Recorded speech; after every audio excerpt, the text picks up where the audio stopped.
Okay, let's focus today on foundational skills for your first medicine session.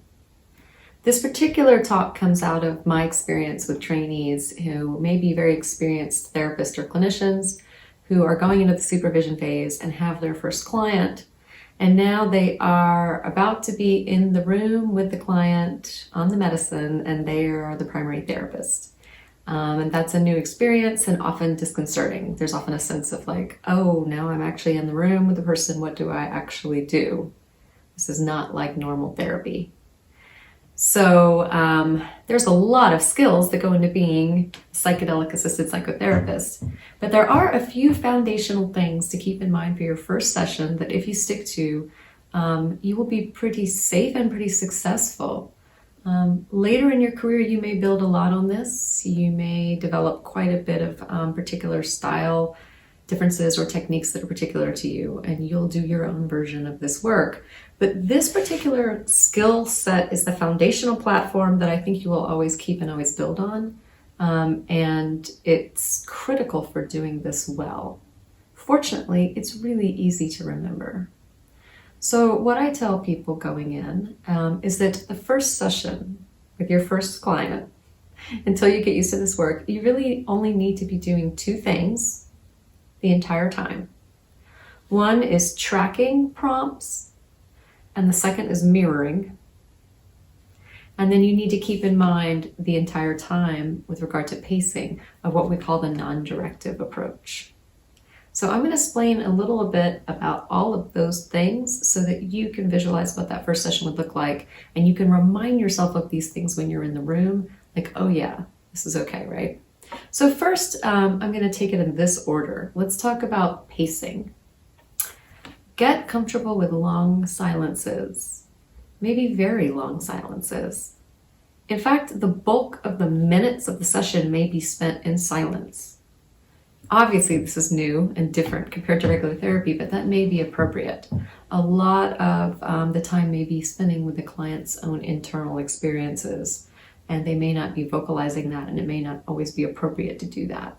So I know I've spoken to this in some of the preparation videos I've done, but don't expect it to be a chatty experience necessarily. It's probably not going to be. So be prepared to allow the client to have a lot of time to be in silence. And keep in mind this concept of the non-directive approach. Some people call this a client-directed approach, but non-directive means that you do not have an agenda for how the session is going to go or what sort of content should come up. And you are not going to steer that or suggest content or have expectations that they're going to work on certain content or go certain places. The non-directive approach is really a stance of following rather than guiding. You're following along with the client as things are spontaneously showing up for them. So there's a lot of watching carefully and waiting and paying attention, and a lot of that is done in silence. So a good rule of thumb is to let the client have the experience, watch their body language, their facial expression, get a sense of how they're doing with the experience, and let them just have that experience in silence for chunks of time, even in the beginning of the session. Okay, let's talk about those two skill sets that I recommend people use for their first psychedelic-assisted psychotherapy session when you're not really sure where to start. We've talked a little bit about pacing and the fact that there are going to be stretches of silence and that that's appropriate. So what are you doing between those stretches of silence? You're going to start in the beginning when you're building your skills with two things and just do those same two things for the entire session. The first is tracking prompts and the second is mirroring. There are a lot of skills that build on these that we may get into in future videos, but in the beginning, stick with these two and you may get a surprising amount of valuable content and be able to be appropriate in the way you interact with the client without overstepping. So tracking prompts are periodically checking in with the client, breaking the silence by asking them what they're noticing, having them sharing the experience that's already happening with them. So these are statements like, what are you noticing? Where are you? How are you doing? I mean, they're very open-ended. and use the client's name and then just say one of those statements. Almost always, the client will then respond with some sort of statement about what they're noticing or seeing, even if they haven't been verbal up to that point. They are able to verbalize, and we know from experience that the client actually finds the experience of being checked in with not disruptive, but rather reassuring that someone is tracking them and that the therapist is sort of still available even though they're in the altered state. So it's very rare that we've had clients say that that felt disruptive. They almost always say that they appreciate when the therapist checks in. So you will say, using their name, just checking in, what are you noticing, for example. Then you wait and let the client say what they're going to say. We don't know what it is. And when they share where they're at, you use the second skill, which is mirroring, to literally mirror that back to them. So if a client says, I feel like I'm in darkness, you say, you're in darkness. The client will almost always then say, yeah, I feel kind of swirly. It's kind of swirly darkness. You mirror back. Swirly darkness. Stop. The client will then often elaborate, yeah, there seems to be, I don't know, maybe I'm underground. I think it might be, feels underground. You mirror back, underground. Yeah, and then they say something like, I feel like there's an area that has light. There's like a light over there. I don't know what it is. You mirror back. There's an area of light.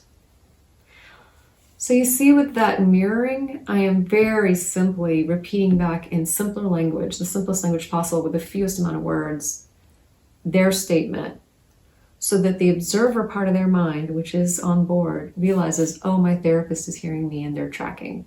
This communication is working. They've heard what I have said. And you will almost always have the client say things like, yeah, that's it. That they hear you, that you hear them. And then usually they will keep volunteering information as you're mirroring that allows them to kind of give further and further information. It is okay to ask deepening prompts, like what else, or anything else you're noticing, or what else do you notice, things like that. But what you are not going to do are the following. You're not going to interpret. For example, maybe this dark place represents the things you're struggling with, and what do you think that the light represents the change that you're trying to make, right? You're not going to offer interpretations of that at all. You're not going to give directions. The direction would be, why don't you try walking over towards the light? No, don't do that. You're not going to ask closed-ended questions. An example of that would be, do you think this dark place is that room in your grandmother's house, or something like that? And then you're not going to bring yourself into the conversation, your thoughts or your opinions, any kind of I-type statements. An example of that would be like, I think it's interesting that you're in this dark place because we've been talking about darkness and light. Or I wonder if, So you as the therapist, speaking of yourself in the first person is not in the conversation at this point. You're not going to interpret what's happening. You're not going to offer directions or suggestions.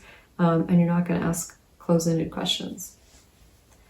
The only things that you ask are the tracking prompts. How are you doing? Where are you? What are you noticing? And to some degree, deepening prompts like what else or anything else. And then everything you do other than that is mirroring.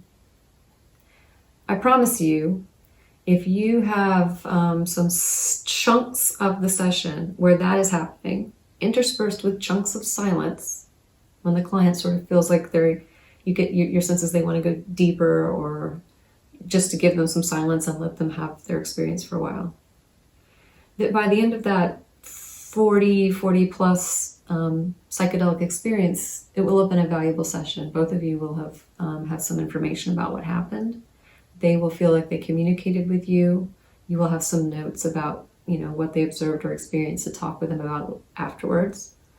And that would be for someone who's training in the beginning of a pretty successful session. Even to this day, having done this work for years and taught this work, I often have many sessions where that is what happens. We're using tracking prompts and mirroring. So don't underestimate the power of the extensive content that can come out of that. So as a summary, as a very brief, initial session skills that we'll build on later, pay attention to pacing, allow the client to have silences, periodically interrupt the silence to gently invite or prompt the person to share what's happening with them. I should say that if you prompt that and they don't want to respond, that's okay. Usually they do. Once in a while someone will say no, or they're not feeling like talking, that's fine. But it's your job to try that periodically. Allow them some more silence, initiate that tracking and mirroring again, allow a little more silence, initiate the tracking and mirroring again, but then before you know it, that's the session. Keeping in mind, everything that I've just said is in line with that initial statement about the non-directive approach. So you realize nothing that you're doing in there has steered the client. You're literally just following along with what's naturally showing up. So that's what I tell trainees to do with their first session. You do several sessions just using that simple formula. You will start to feel a lot more confident about the flow of how this work, plays out. And you'll also feel like you've got the opportunity to start experimenting with trying other kinds of interventions and things once you get confident with this sort of level 1 starting point. So thank you, and I'll see you in the next video.